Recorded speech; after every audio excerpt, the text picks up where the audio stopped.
19th Urban Renewal Commission meeting here this evening, and I would like to have Ms. Ide pull the board, please. Okay. Commissioner Neely? Here. Commissioner Pauley? Here. Commissioner Roth? Here. Commissioner Smith? Here. Commissioner Yates? Here. Commissioner Peterson? Here. Commissioner Mum? Commissioner Edgar? Here. Chair Shaw? Here. Thank you. And this is a point in the meeting where we invite citizen comments relating to something which isn't on the agenda here this evening already. So if somebody would like to come up here at this point in time, that's fine. Do we have any? Okay. Let me get on the floor here. Okay. We have Blaine Rowland. First one.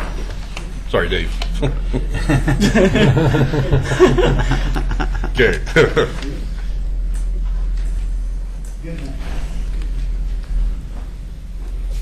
Are we on? We're on. So am I. All right. Good evening. My name is Blaine Rowland. I've lived in the Park Place neighborhood in Oregon City for the last 12 years. In 3 minutes, I basically have one question, so I'll open and close with the question. My question is Oregon City's government doing anything to put out a welcome committee for Cabela's?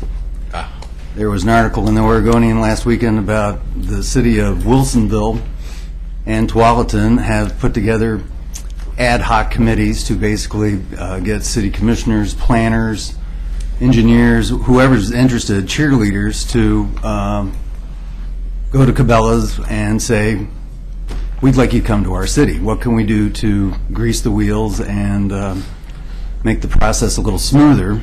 Okay. Oregon City doesn't seem to have anything on the table since Jim Nocito was recalled. I think if you took a poll of Oregon City residents, you'd find in round numbers 75% are for Cabela's coming. They would like to see a Bridgeport Village type mall on top of the old landfill. They're for 1,500 jobs. They want 500 construction jobs. They think it's a very good use of it.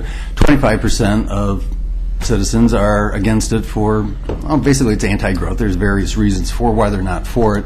I think if you polled Wilsonville or Tualatin, you would get a similar representation of the citizenry, but it's good use of the land, and 1,500 jobs can't be ignored.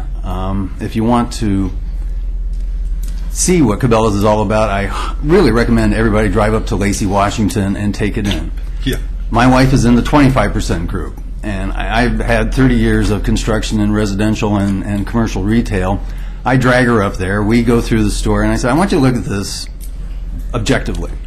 She hates hunting, she hates fishing, she thinks fish are suffering when they're on a hook and line, she thinks taxidermy is morbid, dead zoo. She hates all of these things, and I take her up there, we go through the store, we spent a good 2 hours seeing everything in the store. We mowed the lawn and saw everything. Great life. Holy cow. 2 hours. Taken in the restaurant on the second floor, which serves venison and buffalo and everything, but the line was too long.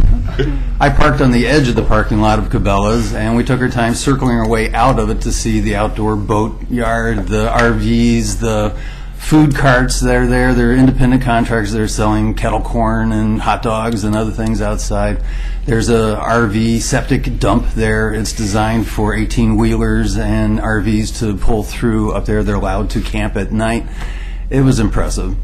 We get back in the car, and my wife, it was a very quiet trip up there. And I said, okay, what do you think? You know, and she thinks for 10 seconds and goes, wow.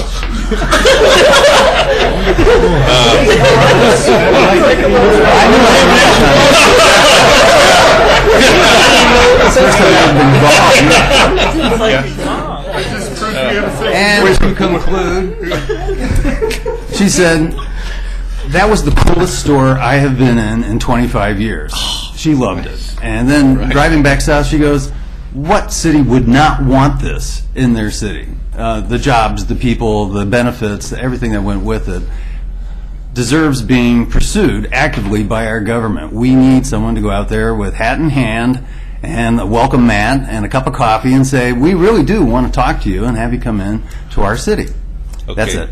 And you'll be happy to hear, I think, we'll hear something from our manager's report this evening. So maybe there'll be a little update for us there, Blaine. Terrific. And you know what? Maybe Eric could. He's going to take off shortly, and maybe Eric can tell you that that the Urban Renewal Commission in the city has been working actively to see if there's any opportunity to pursue bringing this. It's more than a store, an attraction. It is. It's a destination. An attraction is. So feel assured that everybody is working, sharing a desire. If there is an opportunity, we're going to see if it's still there. Thank you, Blaine. Gentlemen, have a good evening. Thank you. Thank you. All right, we've got Tom O'Brien, please.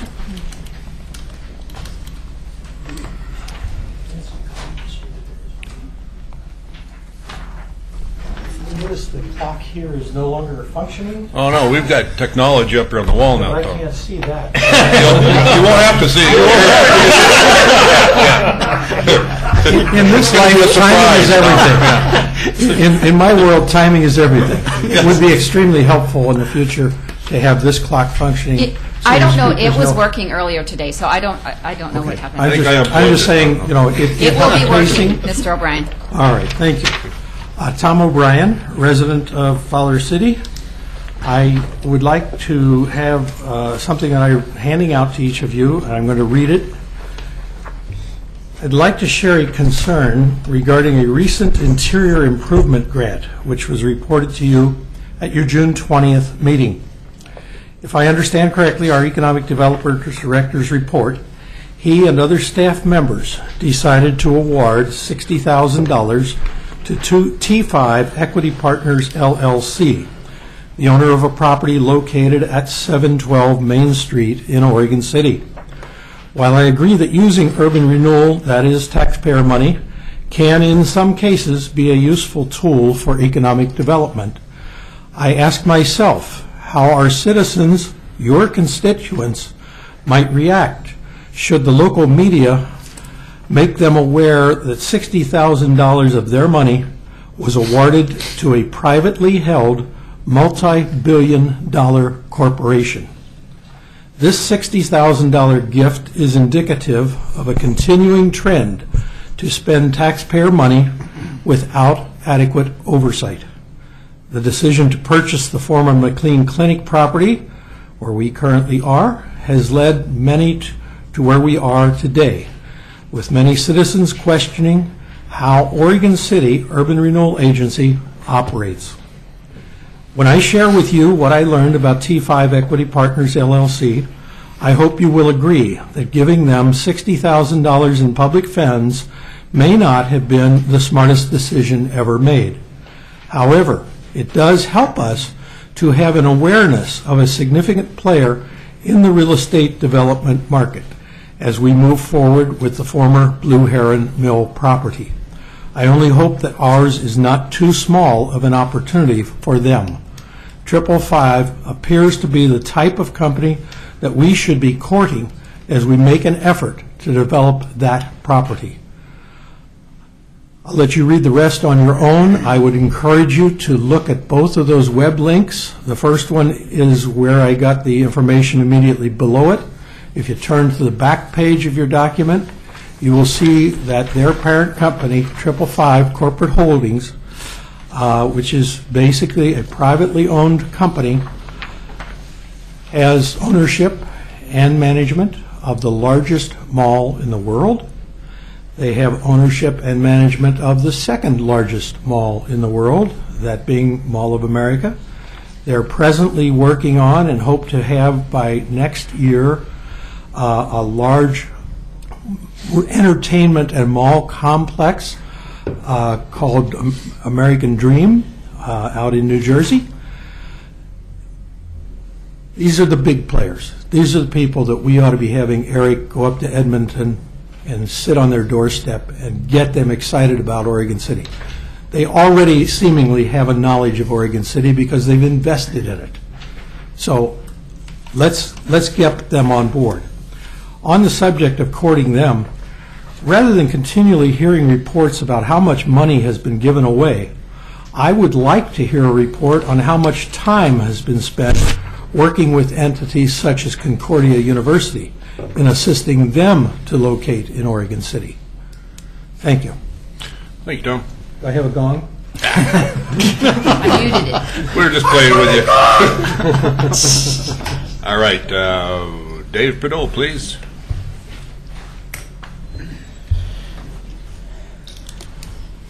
Evening, Dave.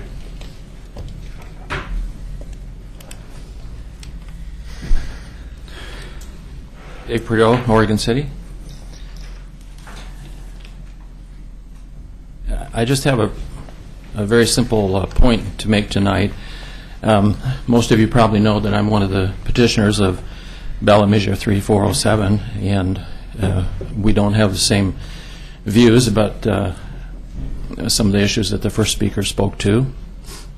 But my personal motivation in that is to give people who have a stake, whose taxpayers' money is being used, a right to vote, a participation. I don't think we should take public funds and willy-nilly just scatter it around. The main point that I'm here for is that, I don't know if you're aware, Mr. Shaw, but in the paper today there's an inaccurate statement that's in here, and I'd like to bring that to the attention and ask if you still stand by what's printed here, that Oregon City residents voted to allow urban renewal bond up to $130 million in 2005. The 2005, I'm not sure if my year is correct there or not, but it happened at some point in time. That's not correct. Okay. That's an inaccurate statement. First of all, there's never been a vote.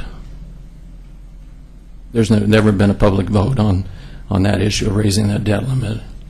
And secondly, it was 2007. I have the minutes here of the meeting at which the City Commission voted 5-0 to up that limit to $130 million, 130.1.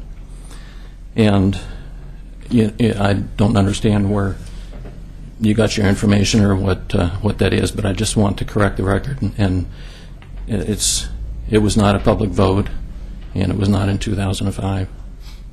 Okay, thank you. That's basically all I wanted to say. Thank you. All right, thanks. Okay. William Gifford, please. William, are you going to speak to us in Greek? Sorry. I wanted to get a brown wrapper around it. Excuse me. My name is William Gifford, and I live in Oregon City. And I wanted to thank the city very much for the opportunity on Monday for the Main Street project celebration.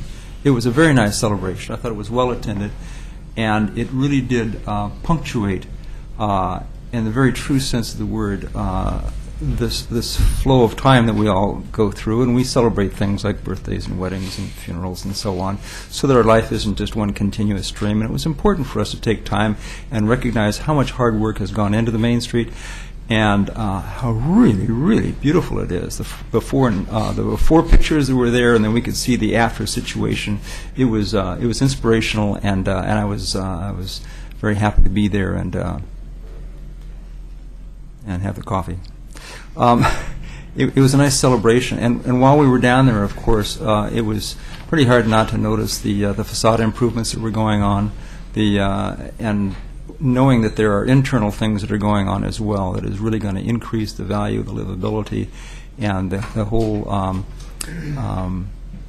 livability aspect of our city. And I really just want to thank the Urban Renewal Commission for sponsoring some of those improvements. Not all of them, but some of them. I think it's a wise investment of money. It's I don't consider it taxpayer money. It's certainly not distributed willy-nilly, as some have said. It is very thoughtfully allocated to appropriate venues, and it is done in a very prudent fashion. And it is not paid back by the taxpayers, but it's paid back by the property owners of those properties. The investment in T5, they've already invested $4.5 million of their own money, plus another projected $1 million over at the Masonic Lodge, which is going to pay back within probably 8 years or so. It's a very wise investment of money, and I just want to thank you all for doing that, because I think it's a good investment in our city and very much appreciate it. Thanks. Thanks, William. We also have Karen Morey, please.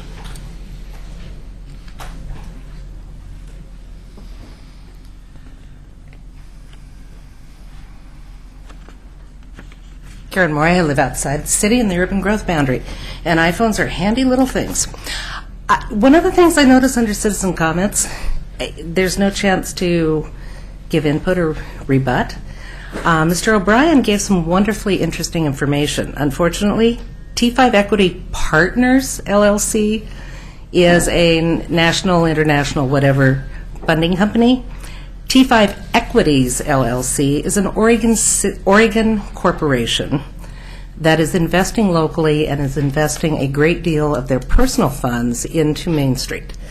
I also, not going to get into the long discussion, but the constant reference to the facade enhancement, the enhancement funds that are being invested on Main Street, that are raising the property values, that are bringing in new businesses, are not taxpayer dollars. That is part of the increment in the urban renewal district as the value goes up, and if and whenever the district matures, that comes into the city coffers. Great, thank you, Karen. All right, Nancy Ide, please. Just a brief comment tonight. We are launching the use of our new wall monitor up on the wall here this evening and our electronic voting system tonight. The public will notice that the current agenda item will be broadcast, displayed, and this one happens to be citizen comments. And shortly you'll see the vote results up there as well.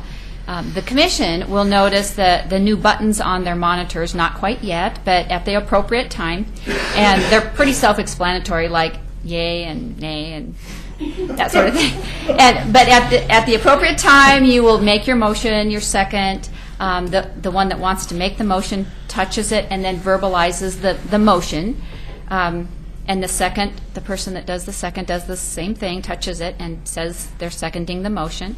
And then once that's done, then the voting buttons will appear, and you will vote that way. And then the results will be displayed up on the screen up here for the public to see.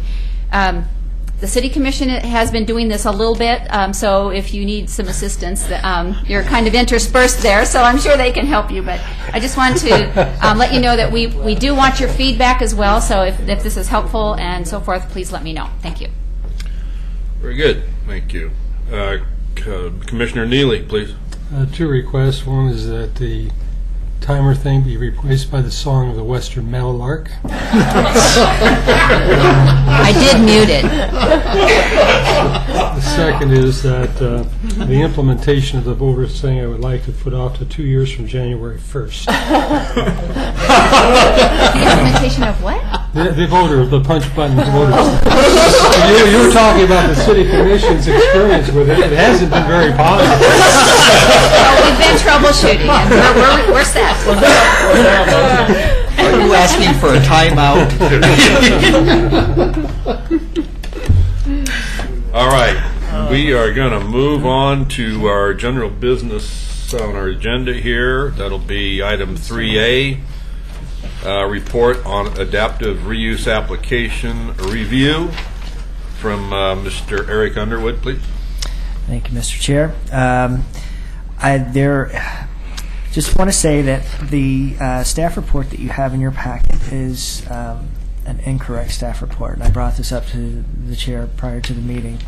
I We are still learning a new system, the Legistar system, and how to submit reports and get those into the database and get those sent out. This was kind of a mistake. We grabbed from the wrong line and included an old staff report. The staff report that you have was a meeting that took place in July.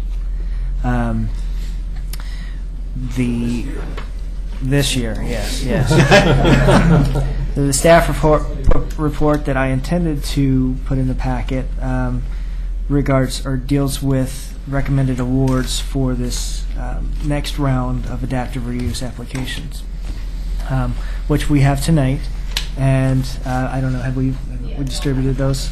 So you should have those in front of you now. So what I would propose tonight is we can either, and I don't want to put any pressure on the commission, so we can either, if you want to take a few minutes to review the new report that's been distributed to you and talk about it tonight, or do you want to delay this issue until the next meeting, which would be October 3rd? I would like to delay it personally. I would like to delay it because I remember asking if we could have a spreadsheet that would show us grants given to people and total of, and I don't see that here. Okay. I would also like to verify all fire and earthquake standards as how they apply with these older buildings, because as we put money in, we need to make sure that they comply with those critical standards. As an example, a friend of mine, Art Stengel, who was an attorney who rented at the Masonic Temple for 20 years. In talking with the masons there, he told me that the cost of earthquaking that building was going to be in excess of $2 million. And that without earthquaking that building, no one should put any money into it, period, because it's just not stable. And in that same light, if we're putting our money into any property where we don't have all of those critical standards met, we should know that up front. And I don't know that that's in this report. So I guess the question is, does the applicant get these funds before the permit is issued? Because the permit is going to be regulated on the seismic. We need to know that up front before we do anything. We can't let the horse out of the cart, out of the barn first. We need to make sure that whatever we're doing is fiscally responsible. So the applicant does not receive the funds until they show that the project is complete. No, it's not just that. It's just making sure that we know that if the building requires $1 million of additional investment over and above to make it work as an apartment or any type of environment in a multi-story. I own buildings like this myself, and so I know what this can represent, and it's big time. So for me, I think it's an important issue that we need to know is that up front, do these buildings meet all of the current codes that are mandated? And if they're not, I wouldn't want to put any money out or even grant anything until I know that that's taken care of. Part of the approval and the permitting process is the building department checks on that, and they review that. So, I mean, they wouldn't be able to construct if the structure is not ready for reconstruction. So the building department evaluates that. And so they sign off on the project once it's complete, and that's part of the criteria. To make this a standard, that we have a separate item to inspect this before each, we'd have to go back and change the criteria for the grant. I mean, we can certainly do that, but still, I think a lot of what you're asking, Commissioner, is kind of handled by the building department already. Mm-hmm. Commissioner Yates.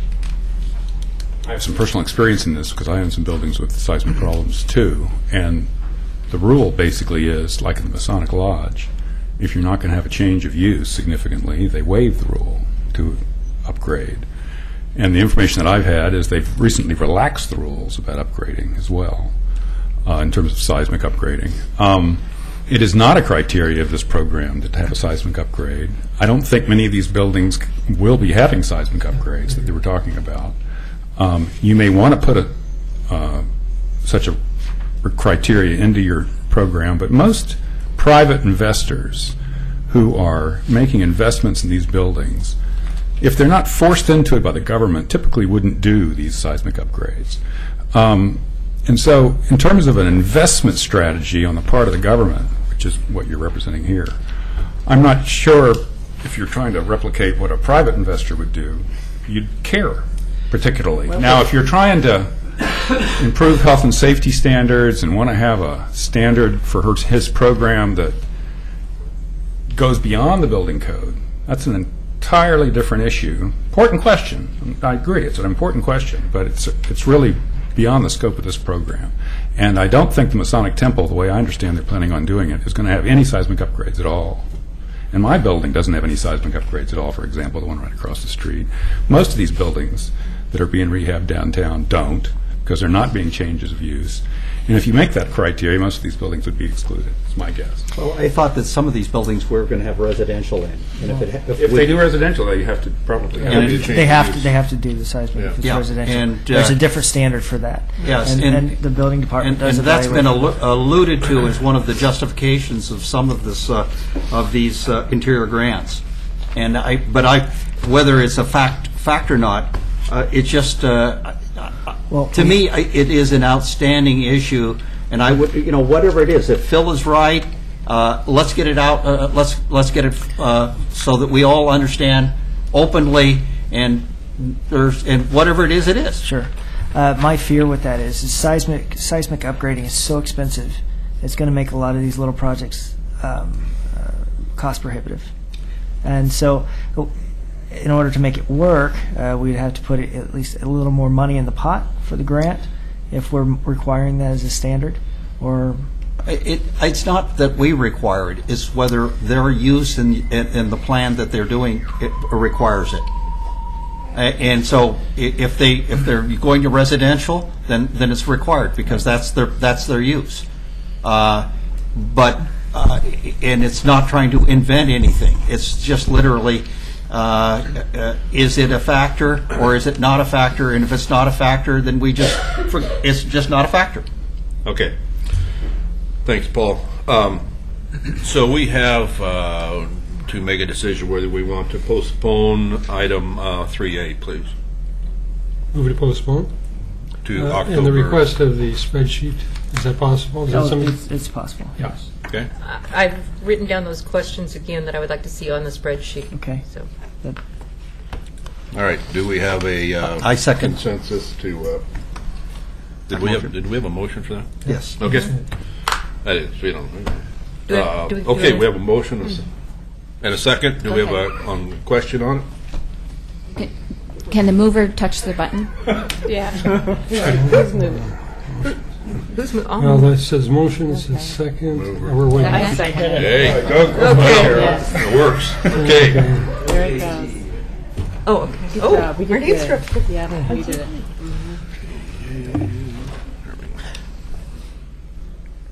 Okay. I think we're all in, right? There we go. Wait.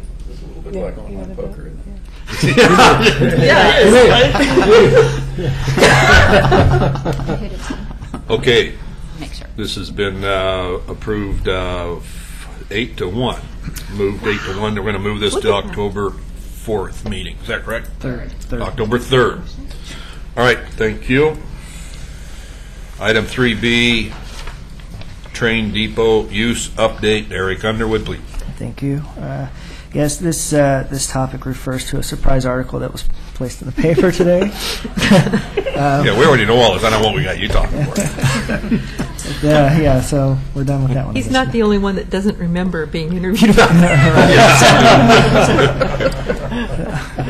But yes, this does regard the use at the train depot.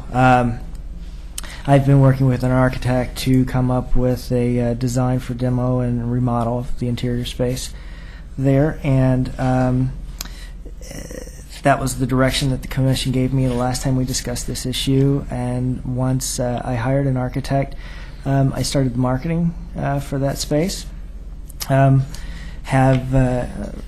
I guess, recruited, for lack of a better term, a interested business prospect to acquire the entire space. And so basically tonight what I'd like to do is just kind of let him go over his business concept with you to see if that's acceptable for the space, so we can move forward with the general contractor work and solidify the designs that we have. So with that, I'll ask Blaine Meyer of First City Cycles to give you guys an idea of his business concept. Evening, Blaine. Good evening. Blaine Meyer, unincorporated Oregon City. How are you folks? Right. Good. I'm doing okay for an old guy. I gave you a copy of this. I want to read the introduction. I'm sorry? Yeah, Okay. we're just getting. We're halfway there, Blaine. Okay, good. But then I'll just touch on highlights, and if you have questions and want to interrupt, feel free to do so. But I'll just read the introduction part. This proposal is conceptual in nature and is intended to solicit the endorsement of the Urban Renewal Agency. Should the agency endorse the concept, a detailed business plan will be presented for final review and approval in October 2012. This proposal is also subject to zoning codes and other applicable laws yet to be determined. The purpose, Oregon City has identified tourism as a priority in promoting economic vitality. Efforts to capitalize on the city's natural and historic assets have been ongoing. In order to attract tourists to Oregon City, the kinds of activities and experiences tourists demand must be encouraged. This proposed Amtrak station business venture aligns with the city's tourism goals and will help to improve Amtrak services and draw local patrons, tourists, and cycling enthusiasts to the station for recreational experiences and adventures. Here's the proposal in overview. In collaboration with the City of Oregon City, Amtrak, Clackamas County Tourism, Travel Oregon, and various bicycle advocacy groups, First City Cycles proposes to create a fun and unique destination experience for Amtrak riders, for tours, and Greater Portland area cycling enthusiasts. If successful, the First City Cycles Bicycle Bistro should attract cycling enthusiasts to Oregon City from around Clackamas County, the Northwest, and beyond. This vision will be realized by providing some or all of the amenities and services listed in Section 3 below. Any questions at this point? Okay, I'll just touch on some things here in the area of background. Of course, the company that's providing this, I call it an annex, but it's an extension of First City Cycles, which, as you know, is opened in July of 2012 and is located on 916 Main Street. To date, the company is meeting all of its benchmarks and is experiencing a tremendous welcome from the community and from bicycle enthusiasts. So we feel very privileged to be part of the downtown Main Street program and Oregon City. So ownership, I would be the sole owner at this point. As far as the bicycle industry, this industry continues to grow worldwide. More and more people are making this a lifestyle, and I give some statistics there about the growth of the industry, and you can read that later. As far as market analysis, I would just like to say that Travel Oregon and Clackamas County Tourism did a multi-city bicycle studio several months ago, and one of the things that they identified was the growth of cyclotourism, and the question that they posed to the participants in that studio was, how can we bring cyclotourism to Clackamas County? And so we broke into 3 groups in the afternoon, and one of those groups was a business group, there was a marketing group, and there was also infrastructure. And the business group determined, one of the determinants was that there was a lack of quality bicycle shops. That was kind of the impetus for starting First City Cycles.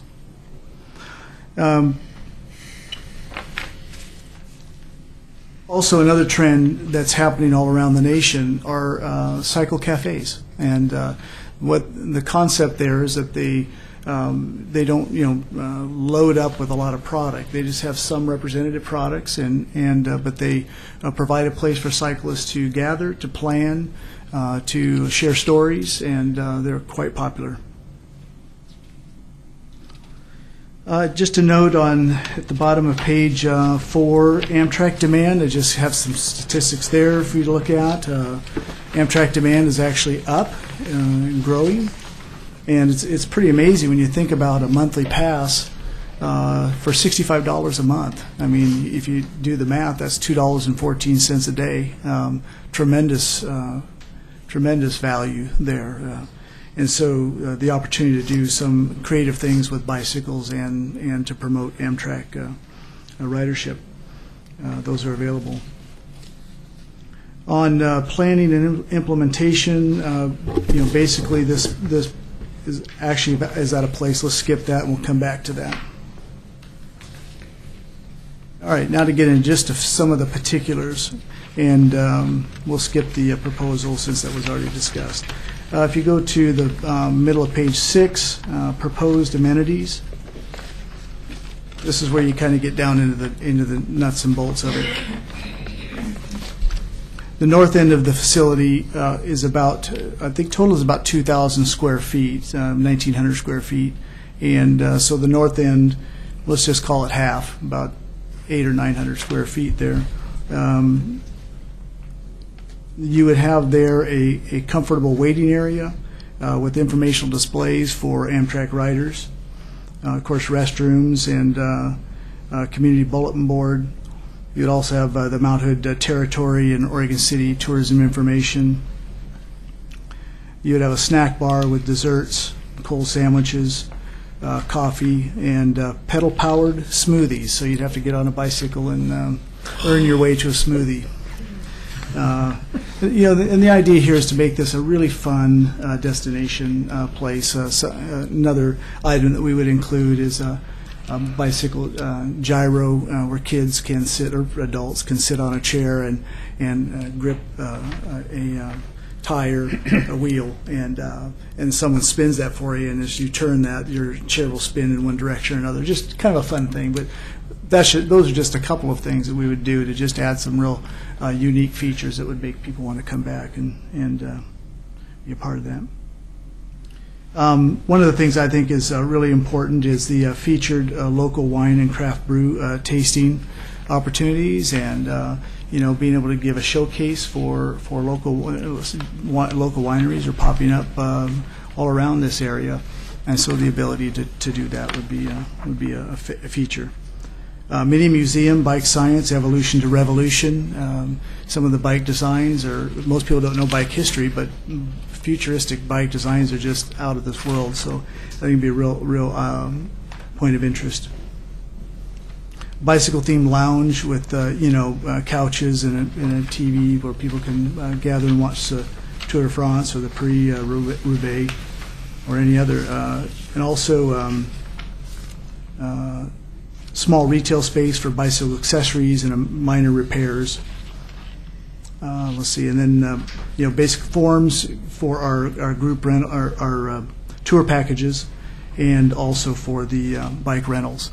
So we would have bicycle rentals at the facility, and so people could rent a bike and go down to the Cove or go down to Main Street and ride down the trolley trail, or go up to the historic homes, take the elevator.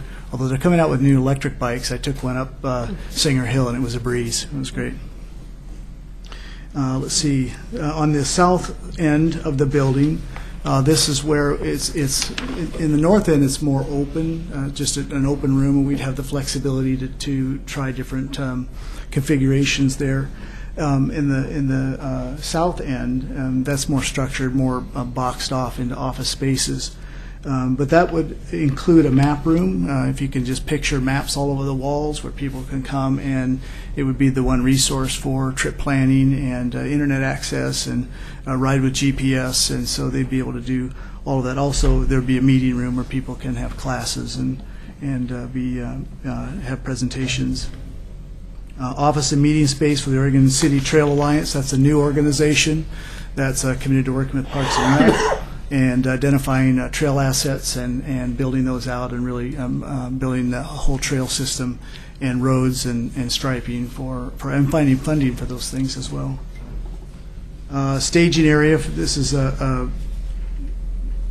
some of the rooms could be used for staging when group rides, having to organize equipment and gear, food, and so forth. Outside area is just tremendous. You've got tons of parking there. It's just great, great place to stage and to have events. Some of the events that why would people want to come to the train depot? Well, there are bike rentals. I've mentioned that already. There are group rides. We've had our first Sunday morning group ride already and had about 12 people show up for that.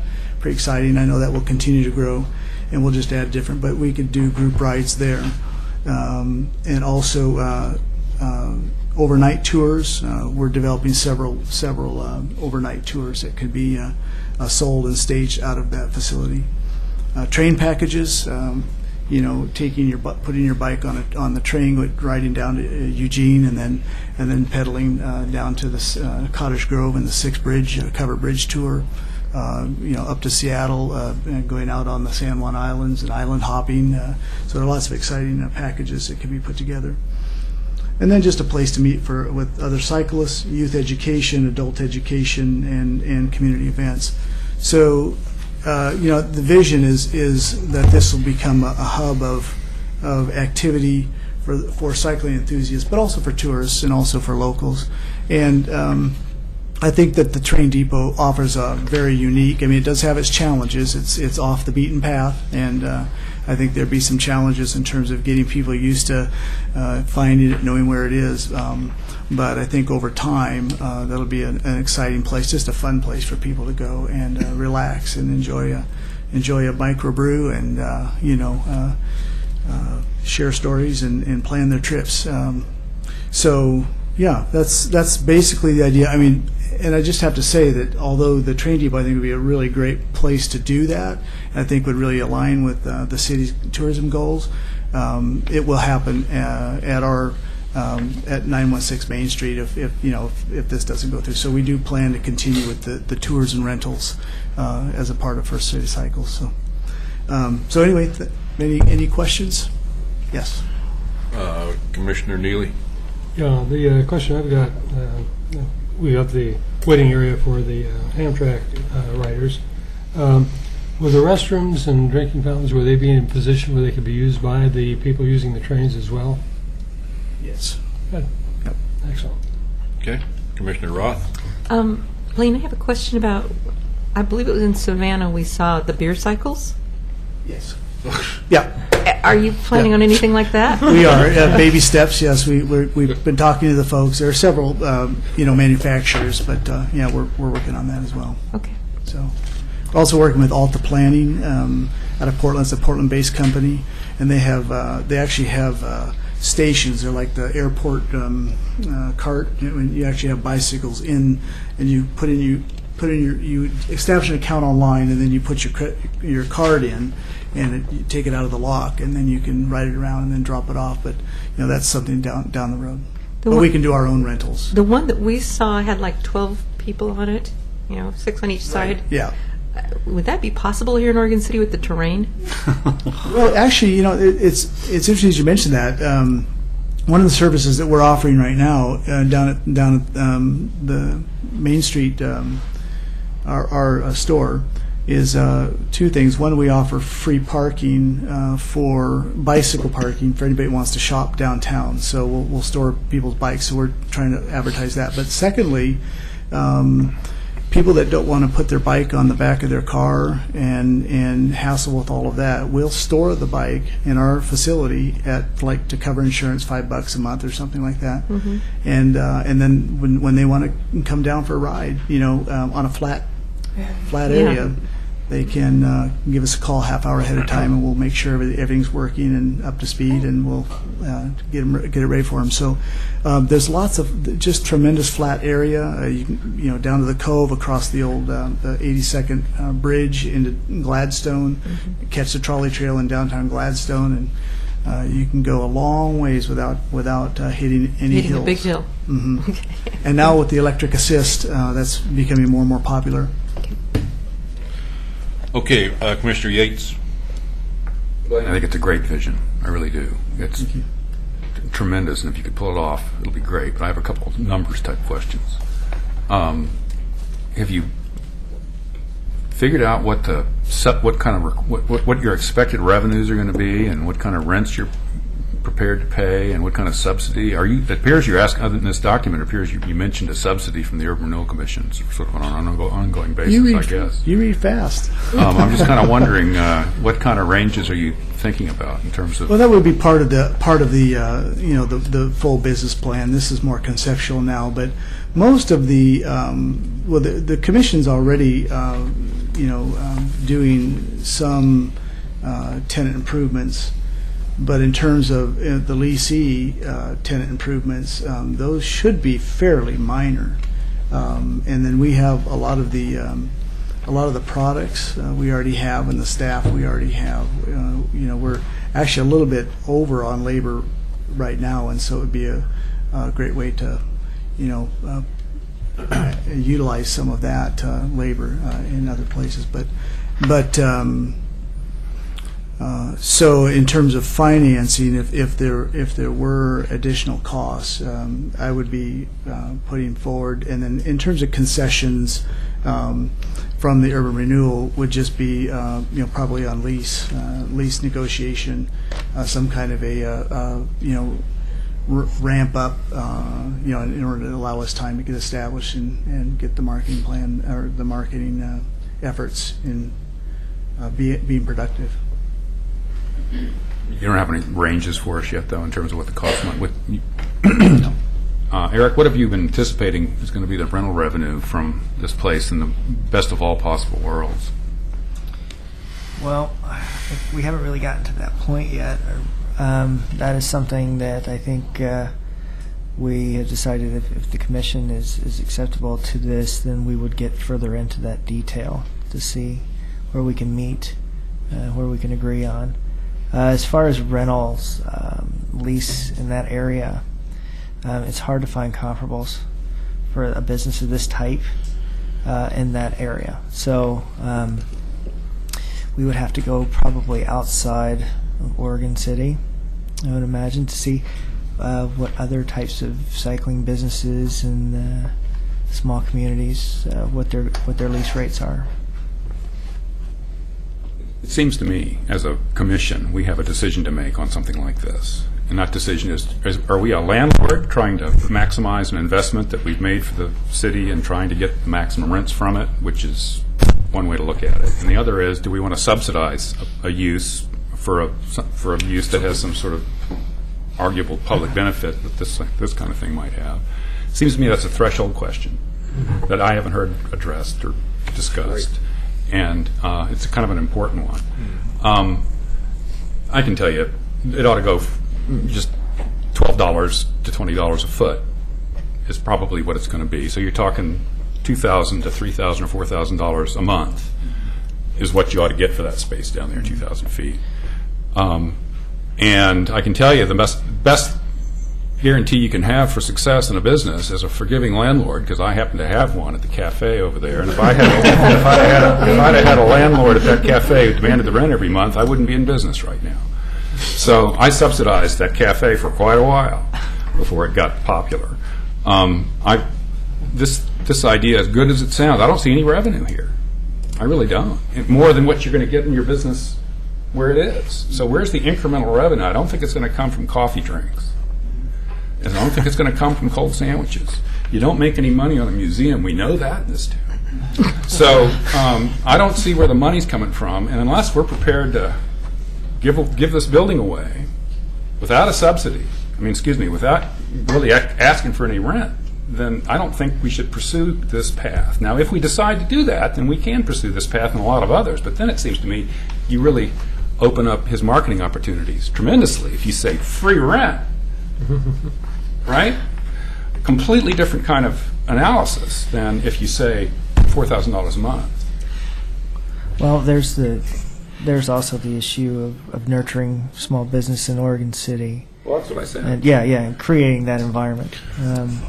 So, I mean, there are all kinds of things to weigh there. And you're right. I think that if you're looking at commercial lease rates in general, I would start anywhere from about 12 is right to about $25 a square foot. Okay, Commissioner Edgar, please. If I can go ahead. respond. I take your point, and I think if it were just going to be coffee and pastries, I agree with you. But tour packages are fairly lucrative. And I agree with you, but what I'm wondering is, you're going to run those anyway out of your business. I could. Now the question is, it seems to me, from an economic perspective, what incremental benefit are you going to derive from the tour? Now, maybe, and it may be significant. You get people who come down from Seattle. I can see this thing really working. Right. I'm not saying it's a bad idea. Sure. I really think it's a good idea, but I think we need to decide as a fundamental issue whether we want to subsidize the use of this space or whether we want to treat it as an investment that we need to maximize the return of. And understand that a good part of this, from my standpoint, because you're absolutely right, I could do this from our current facility, but part of this is the opportunity to hit the ball out of the park for Oregon City, and try and be a positive part of their tourism goals, and so that's part of actually a large part of the excitement for me about this project.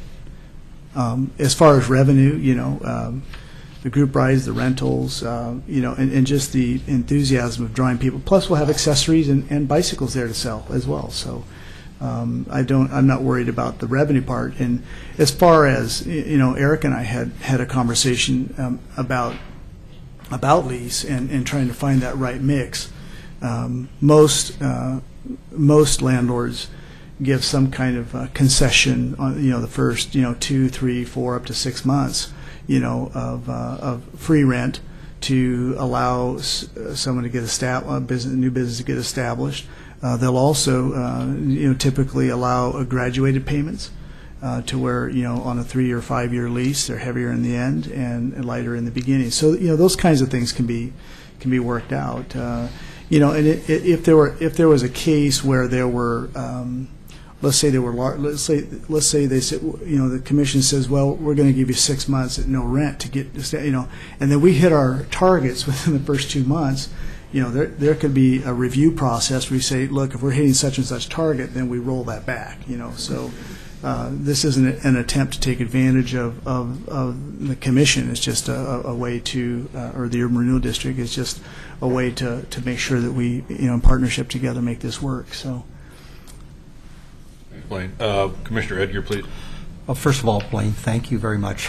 I've attended the bicycle tourism workshops too, and personally, and you and I have corresponded on this idea personally. We have 1.5 million invested into the railroad station, something like that. In urban renewal money at this time, and it's the whole idea. I think Phil hit the nail on the head with this. Is are we going to have some partners? Because is it really the role of Oregon City Urban Renewal to be the funding tourism?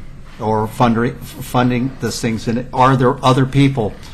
Is the county going to step in, County Tourism Council, or who else is there that can enter into this? And this $12 to $25 a square foot, and maybe not 6 months, maybe 3 months, but yes, graduated, but still, there's a lot of nut to crack here. And how do we advance a business plan through the Urban Renewal Commission that makes fiscal sense? On all of the other senses, what you're doing is right on. I applaud it. I'd like to see it happen. I think it's positive for Oregon City. It's just, should this be on the back of the Urban Renewal Commission? And what role do we play? And I tell you what, I would love to see the city manager, I'd love to see the economic development manager working to create a much wider base of partners to help Blaine achieve this, because I personally think this would be great for Oregon City. I think it's a positive thing, and I haven't seen many people advance anything positive about the railroad station other than maybe making it a brew pub or something like that. But this might be really an excellent step for us on something, and I think we should move ahead, but I think we should move ahead cautiously as we look to bring partners into this way beyond just Blaine and us into this thing too, because this is a win-win. This can be a significant win-win for our community. My opinion. Mr. Chair. Can I get? Yes. I want to use a phrase here that hasn't been used yet, but it's been, I think all the principles have pretty well been fleshed out, and that's what's really looks to me like is being proposed here is what I would call an incubator tenant. And do you want to, and whether it's, actually, I think if you're interested in us pursuing this, we need to do a lot more work on it to find out what we think would be a reasonable. We have to talk to Mr. Meyer, but it's not uncommon. I've worked in cities that have had actual incubator facilities with 15 or 20 office spaces inside them, where they share a joint admin cost for copying and staffing, and the incubators are literally free for the first 2 years, and then based on revenues, the prices go up for the incubator, and eventually the idea is to incubate those businesses where they're full-fledged, and then they spin off and occupy vacant spaces in the other parts of the city. We don't have an incubator facility, but we have a facility here that could serve like an incubator, and in this case, it could be a single incubator tenant that you would use. I think the question for me is, and I wanted to kind of get in the middle of the discussion between these two businessmen that were talking about this, because for me the question is what's the nexus with the train traffic, the passenger traffic from the train, and that is sort of an unknown. You've characterized what it could be and what the potential is based on the trips, and Phil hit on that too, how lucrative are the tours, but that's the real difference between the location there and the store you have. Is one is at a train station, the other one's downtown, and it's a pretty popular place as far as a destination already. And what is the value of that train connection, which we don't know. We just don't know how that would catch on, but I think it's a fascinating concept. I think it sounds like it's something worth pursuing, but that's got to be a commission decision collectively that you make, and if you want us to explore further the concept of an incubator tenancy on this proposal, then we would certainly do that and bring back the information. Well, and as I stated in the beginning, this tonight is only a concept, and so many of you are successful business owners, and you know how the process unfolds, and so all of the questions that Commissioner Yates is asking and Commissioner Edgar has mentioned, these would all be nailed down in infinitesimal detail. And I'm not interested in a failure for myself or for the city. And so, if in the process of the analysis, and due diligence and whatever, it looks like, wow, this just isn't gonna go, then I'm not gonna, launch into it. But my instincts, say that, this has a lot of potential for both the city and for First City Cycles. So, and we would be interested in developing partnerships with the Oregon City Trail Alliance for one. There are numerous other bicycle organizations that could be a part of that. Or I've talked to Mount Hood Territory Tourism and others that, but that would be part of the process. A lot of times it's an evolution. It's a process that happens and people come on board, and so that would be the spirit of it. So, thanks, Blaine. Commissioner Pauley. Yes, nice job on this proposal, Blaine. A few months ago, us as a commission sat down and we were brainstorming, different ideas for the use of the train station, and we came to the consensus that it would be good to have it complement the Amtrak train station, that it should have a theme of transportation. And this definitely, goes along with that very well. It complements it very well. So I think that's great. Rails to Trails is becoming a big thing. I've been to Cottage Grove. I've ridden that. And bicycle tourism is definitely on the forefront. It would be great for our city to get on the forefront of something. Just figuring out how to do that in the particulars is important. Thank you. Commissioner Neely. I guess mine's a question to Eric. What has been the marketing strategy for this piece? Right now, well, it's it was word of mouth. It was going out talking to folks, letting people in my regional meetings know that this is available. Haven't had enough time yet to put it on the website or do any of the hard copy stuff because I got Blaine interested right away. And so that's where a lot of my energies have been. So, however, if this for some reason does not pan out, then I will proceed with those others. They're in place. They just haven't been implemented yet. I guess, Commissioner Pauley went ahead and pointed out the interest that we had, and I presume the marketing would be done with that flavor if we're going to be marketed outside. And so that's what I was talking with Blaine about, and how the commission was thinking how that could be used. And Blaine joined us on a tour that we had of the building at that time. He agreed with that, and it fit right into what he was thinking, and so it's just kind of a synergy there that we just our momentum that we just kept going on. So I think we knew of his interest at the time too. we were doing that tour there. Commissioner Smith. I guess I'll just echo a lot of what's already been said. I think some great points have been brought up. One of the things that has been crucial in my kind of looking at the Amtrak station is the tourism piece, but also I don't think all of us have done a great job of really advertising the Amtrak station. We kind of had this big celebration would open, and we've talked about it, and it gets mentioned occasionally, but we've never really utilized that as much as I think we all see the potential being there for it. It's at the moment it's kind of out in the middle of nowhere. I think we all assume that at some point in the future that will be all developed in there, and having a link between that whatever development goes in that area in the future to Main Street is crucial. I always worried about the gap in between Main Street and kind of the outskirt of Oregon City. And, we have the trolley system. We haven't really utilized that, I think, as well as we could.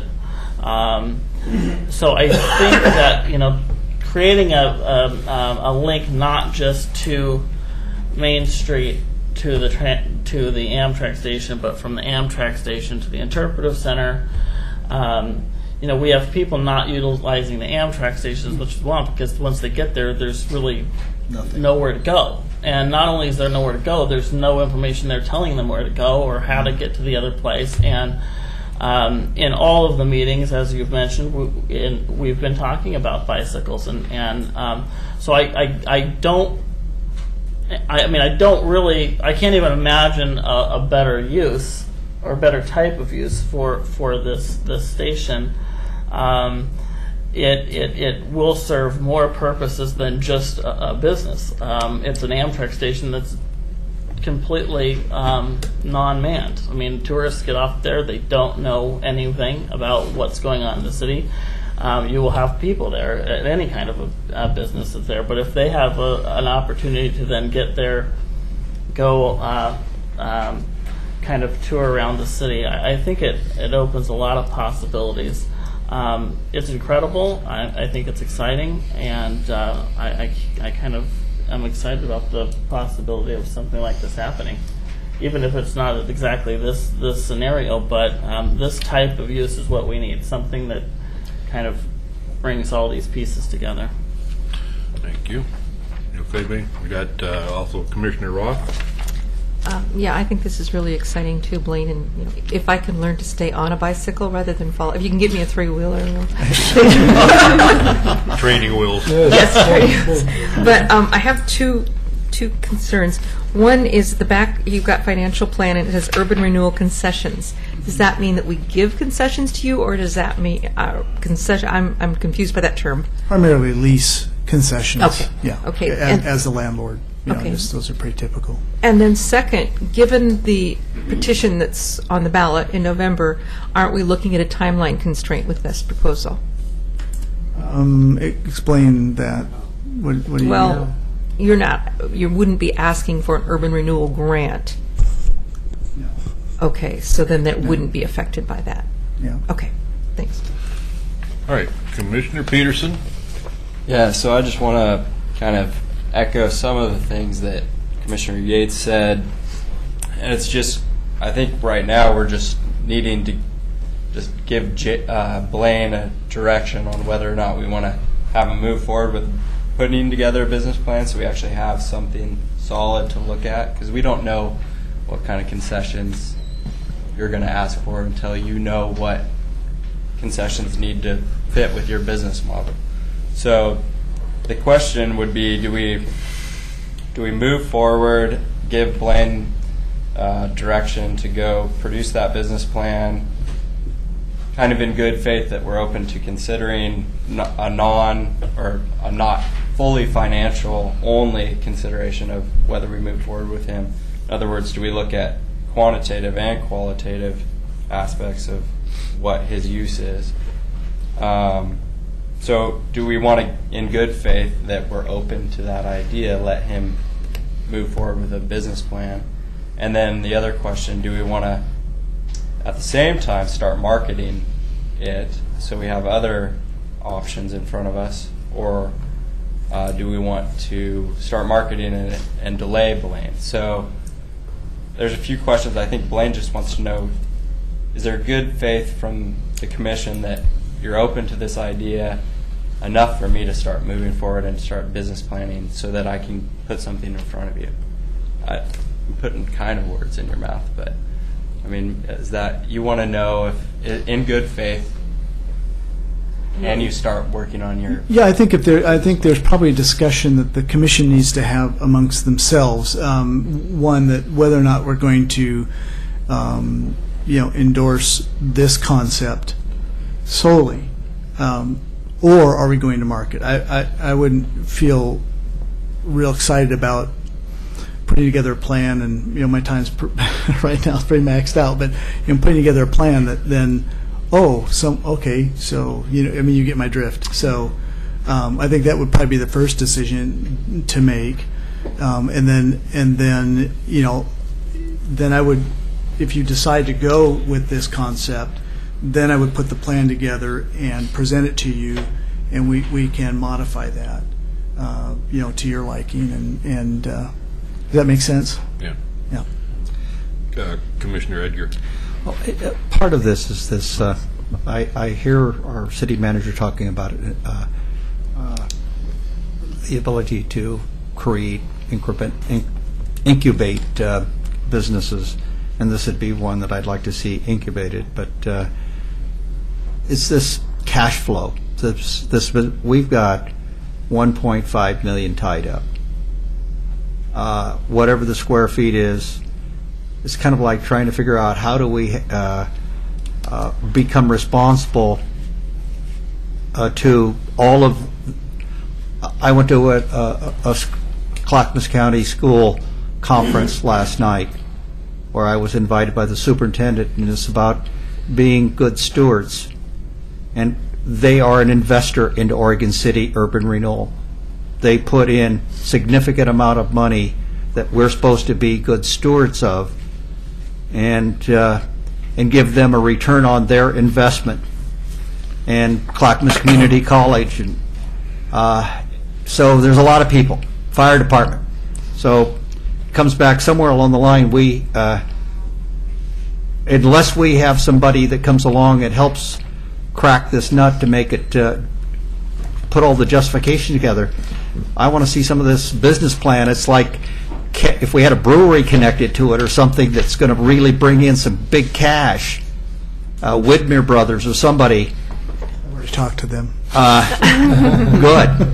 But finding any of these people that could help us create some revenue out of this and jobs, really important jobs within this. I just like your plan. I want it to go, and I want us to be more creative, but to turn around and say that we lock down and go 100% on you, I'd like to think about that just a little bit, because we've got so much money tied up, and I just think we owe it to too many other people that we give them a return on their investment on all of the money that we put in there. We just can't give it away just because we like you, or, unless somebody figures out how to subsidize Oregon City Urban Renewal.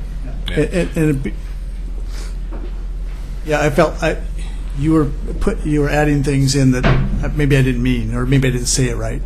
But what I'm asking for is that that if you want to open it up and talk to, by the way, I grew up next door to the Widmers, so we were grade school friends, and you know, he can't, they're part of a craft brew alliance, and he doesn't have that kind of a discretion now to do things. But that really is a completely different.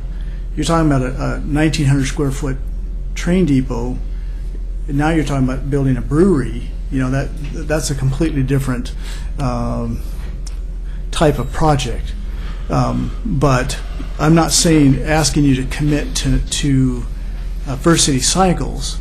What I'm saying is that if you're thinking about putting feelers out for more, or for different types of business ventures, then do that.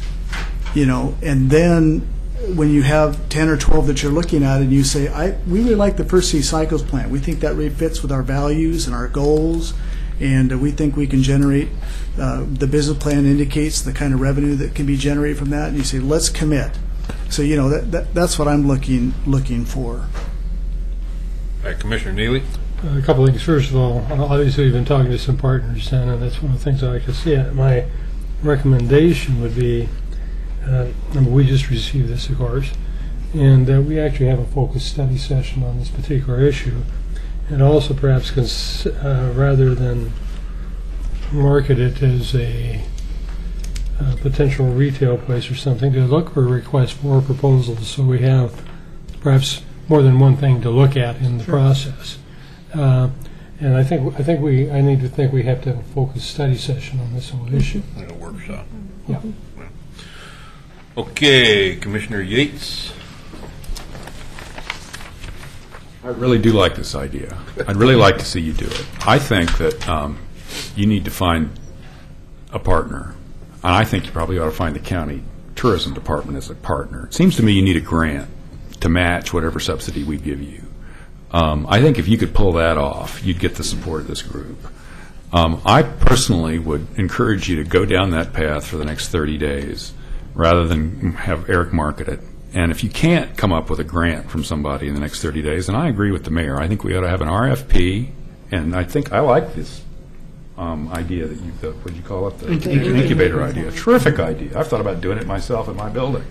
And I think it may be maybe you could have him be part of the incubator instead of the whole thing. The idea of having a train station staffed is that's worth something to us. Yep. It ought to be worth something to the county, too.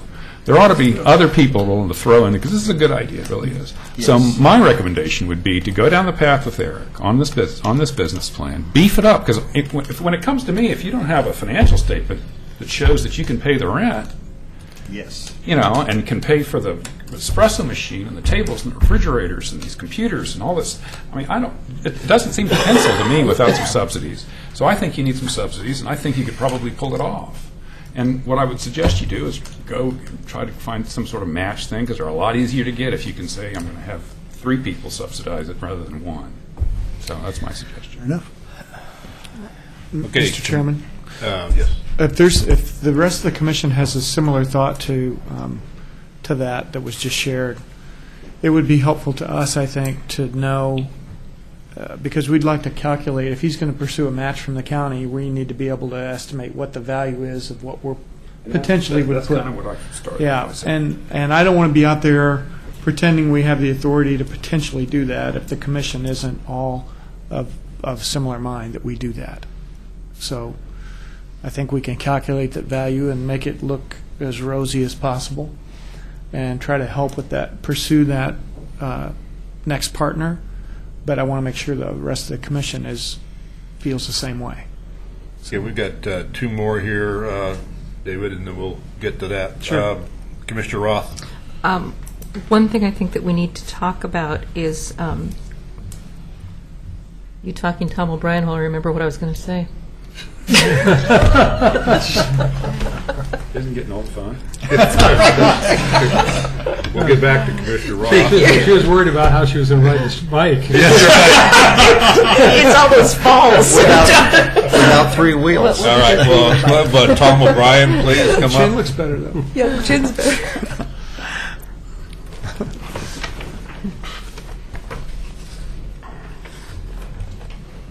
Once again, Tom O'Brien, resident Oregon City. The presentation or full-day workshop that Blaine mentioned earlier, held in West Lynn by Cycle Oregon, was also attended by myself and Nancy Kreshower. At that meeting, there were at least 3 other bicycle shops in the general vicinity who attended that and seemed as though they had been in business for a little longer period of time than Blaine's current operation. I think from a marketing standpoint, we need to do due diligence, and if we're looking for transportation focus, we need to get a little better word out instead of having the word go to a small group of people. I think we need to get the word out to a broader audience who has interests in transportation issues. I wonder if anything has been mentioned to TriMet. I wonder if, I wonder what marketing has thus far been done beyond what Eric said was word of mouth.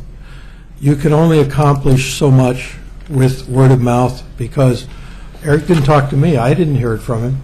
I didn't have an opportunity to give views or a business plan on what I might like to do there. So I think we need to do a little bit more thorough job of trying to market the property so that we don't find ourselves, after investing, I believe the figure that Paul used was $1.5 million that we've already got into it. I'd like to see us be able to recover some of that. Thank you. Thanks, Tom. I remembered. Commissioner Roth. Okay, before I forget, I'd like to just remind the commission that the building has been empty and sitting there with no income coming in for quite a long time. And since we have currently nothing else proposed, that we would look at this real seriously because there's a potential for some money coming in, even if it isn't in the first 6 months of the first year or whatever. We can sit there and talk about it for another 2 years and not have any of our $1.5 million come back. Okay. So would we be open to maybe a workshop on this and give us now that we have kind of a proposed tenant here, it'll give us a little direction how we might want to focus this this building. So would we be interested in a workshop to do this? Yes. I would. Okay. I would. All right. So That's, So- Blaine, thanks so much. Thank If I- you. Thank you. I think, as you probably heard, it's a great project, so we just got to pencil it out here. Yep, so, yep. okay. Thanks, Blaine.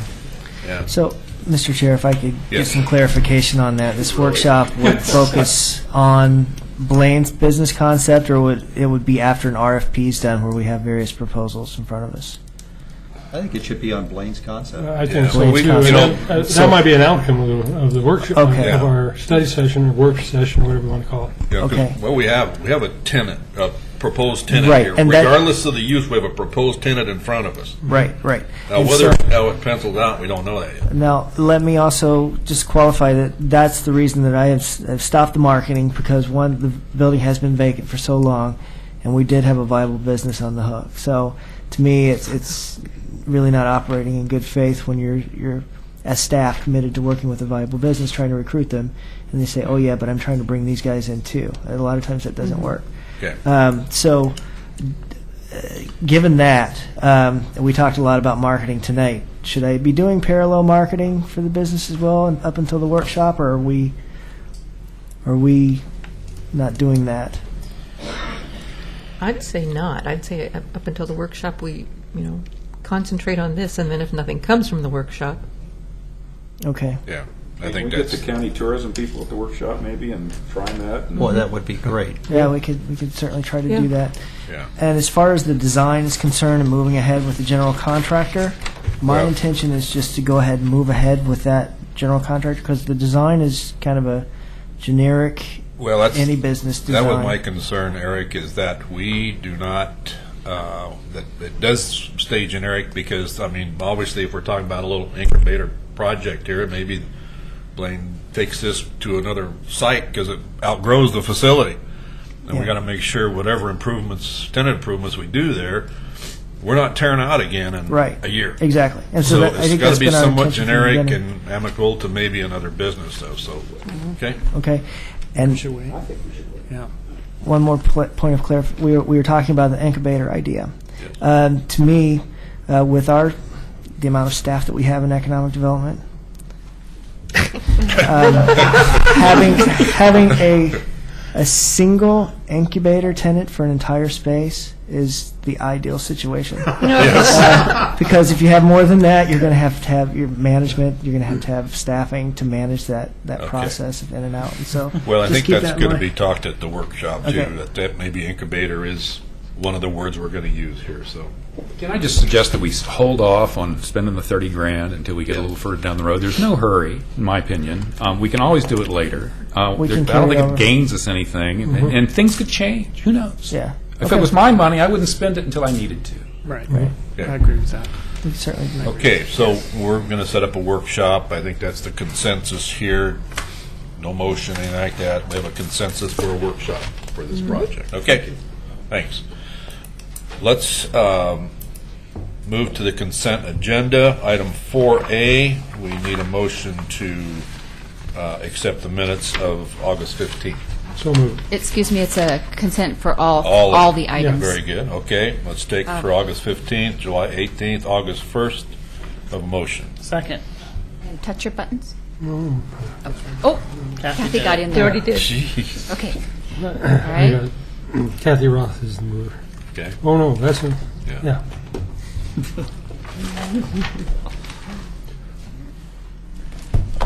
Unanimous for the consent agenda. We have the city manager report, please.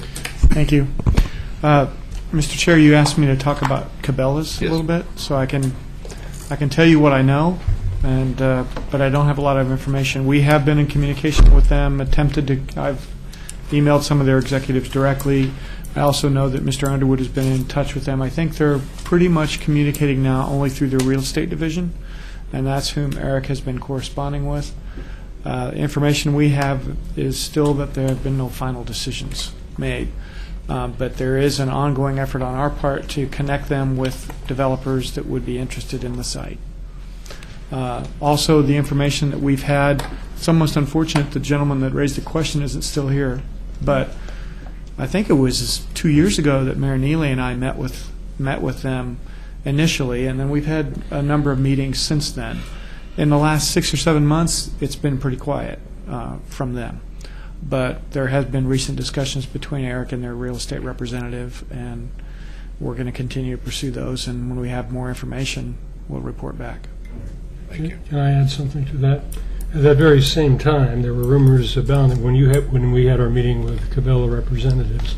This is after things had fallen apart in terms of the agreement. Mm-hmm. But at that time, there were all kinds of rumors going around at that time about Wilsonville. They told us at that time, had Senator Cal been able to negotiate a deal, they would have chosen Oregon City. That was their prime site, even though we had rumors to the effect that there were other places. And I'm glad you mentioned that, because one of the things that's more prime now than it was when we had that meeting, back when we had that meeting, we had to tell them, we've got a jug handle project, and this is what it looks like, and we've got all the money, and it's really going to look nice when we're done. Now we tell them, go see it, it's almost done. So each time we get closer, the site is becoming easier for us to market, because we don't have to show people a diagram. We can show them a project that's almost completed. And in the spring, the landscaping will be blooming, and it'll all be out there, and I think people will be used to driving it. I got confused the other day when I went through there and ended up taking a nice long drive along the river. But that's okay. I needed to explore anyway. But that happens, and I think that as time goes on, the site is becoming more attractive. Also, another thing that they told us, and I don't think this has changed. I don't see any reason why it would. There's even been books written about Cabela's seeking subsidies from smaller cities or cities that lack a sophisticated staff or that are desperate, basically, for any kind of economic development. I have worked in some of those cities in the past. Cabela's is sort of a darling of the ball, if you will. They come and they expect certain kinds of treatment. People make concessions of all kinds to get them to their communities. I think in this situation, what I see has been a consistent theme is that Cabela's have moved more away from standalone stores, because frankly, I don't think the economic environment and the political environment in many cities supports the kind of subsidies that they may have gotten in the past. So what I see them doing is more often than not looking for a developer for whom they can be part of a larger development. They can say to the developer, we're the anchor tenant, we're going to be the big draw for all the others. We basically want you, the developer, to build us a space, and because we're so attractive as a tenant, then you give us a space for free, and then you can make your money or return on all the other tenants. And I think that that's probably the current model. And in this case, I think that would be the model that they would be looking at. What we've been told, another thing we've been told consistently, is that they don't want to be the developer. They want someone else to develop the site. As you know, the city once had a developer interested. That kind of went away, so Eric has been actively trying to seek other developers that are qualified. It's not an easy site, so it's not just any developer that can do it, but there are some others out there, and we have communicated with others, and we're continuing to do that. Yeah. That's all I can tell you right now, because that's all I know. All right. Anything else from the manager's report? No, sir.